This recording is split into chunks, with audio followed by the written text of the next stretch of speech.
നമ്മളെ മുൻഗാമികളായ ആളുകൾ ഇന്ന് നമ്മൾ അനുഭവിക്കുന്ന യാതൊരു സൗകര്യങ്ങളുമില്ലാതെ ഇന്നൊരു മീറ്റിംഗ് വിളിക്കാൻ നമ്മൾ ഉറങ്ങുന്ന റൂമിൽ നിന്ന് നിമിഷ നേരം കൊണ്ട് നമുക്ക് സാധിക്കുമെങ്കിൽ വീട് വിട്ടു പോകാതെ ആയിരങ്ങൾക്ക് ഒരേ സമയത്ത് യോഗം ചേരാൻ സാധിക്കുന്നുണ്ടെങ്കിൽ യാത്രക്ക് പോലും സൗകര്യങ്ങളില്ലാത്ത ഒരു കാലഘട്ടത്തിൽ ഈ പ്രസ്ഥാനത്തെ ഗ്രാമാന്തരങ്ങളിൽ നട്ടുപിടിപ്പിച്ച് വളർത്തിക്കൊണ്ടുവരാൻ വേണ്ടി ത്യാഗം ചെയ്ത അനേകം മനുഷ്യരെ ഈ വിജയത്തിന്റെ പിന്നിൽ നമ്മൾ അടിസ്ഥാനപരമായി പ്രവർത്തിച്ചതായി എന്നും ഓർക്കേണ്ടതുണ്ട്.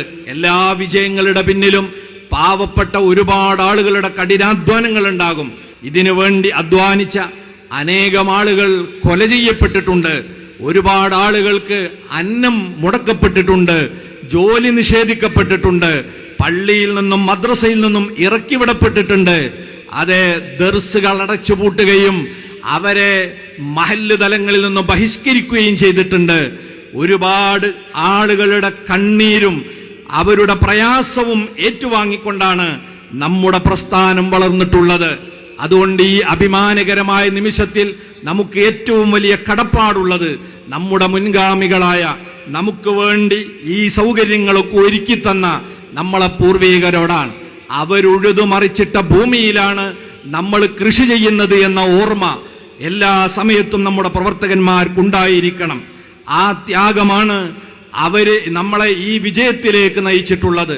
അതുകൊണ്ട് തന്നെ അത്തരക്കാരെ എപ്പോഴും പരിഗണിക്കുകയും ശ്രദ്ധിക്കുകയും ചെയ്തുകൊണ്ടല്ലാതെ നമുക്ക് മുന്നോട്ട് പോകാൻ കഴിയില്ല. ആര് നമ്മളെ ഈ സുന്ദരമായ ആദർശ പ്രചാരണത്തിന് വിലങ്ങുതടിയായി പ്രവർത്തിച്ചിട്ടുണ്ടോ അവരൊന്നും ഒരിക്കലും നമ്മുടെ ശത്രുക്കളല്ല. എല്ലാവരും നമ്മുടെ പ്രബോധിതർ മാത്രമാണ്. നമുക്കിവിടെ ശത്രുക്കൾ എന്ന് പറയുന്ന ഒരു വിഭാഗമില്ല. നാം മനുഷ്യരുടെ നന്മയ്ക്ക് വേണ്ടി പ്രവർത്തിക്കുന്ന ഒരു സംഘമാണ്. നമുക്ക് എതിരാളികളില്ല, നമുക്ക് പ്രബോധിതരാണുള്ളത്. മഹാനായ സുൽത്താനുൽ ഉലമ ഹഫിളഹുല്ലാ അവിടുന്ന് കേൾക്കാത്ത ആരോപണങ്ങൾ ഉണ്ടായിട്ടില്ല. അവിടുന്ന് കൊടുക്കാൻ ശത്രുക്കൾ കുഴിക്കാത്ത കുഴികൾ ഉണ്ടായിട്ടില്ല, കെണിവലകളില്ല. ഇനി ഒരാരോപണവും ഒരു മനുഷ്യന്റെ പേരിൽ ഉന്നയിക്കാൻ ആർക്കൊക്കെ സങ്കല്പിക്കാൻ പറ്റുമോ അതെല്ലാം ആ നേതാവിന് നേരെ പലരും ആരോപിച്ചിട്ടുണ്ട്, ഉന്നയിച്ചിട്ടുണ്ട്. പക്ഷേ അതിനെയൊക്കെ ക്ഷമാപൂർവം നേരിട്ട് ഈ മഹത്തായ പാത ഇത് സത്യത്തിൻ്റെതാണെന്ന് അടിയുറച്ചു നിന്നുകൊണ്ട് ഒരണുവളവ് വ്യതിചലിക്കാതെ ആദർശധാരയിൽ ഉറച്ചു നിന്നതിന്റെ ഫലമാണ് ഇന്ന് നമ്മൾ അനുഭവിക്കുന്നതും ആസ്വദിക്കുന്നതും. നേരത്തെ ഞാൻ പറഞ്ഞതുപോലെ ജോലി നഷ്ടപ്പെട്ടവർ, ദർസ് പിരിച്ചുവിടപ്പെട്ടവർ, മഹല്ലിൽ നിന്നും കുടുംബത്തിൽ നിന്നും ബഹിഷ്കരിക്കപ്പെട്ടവർ അവരൊക്കെ ഉണ്ടായിട്ടുണ്ട്.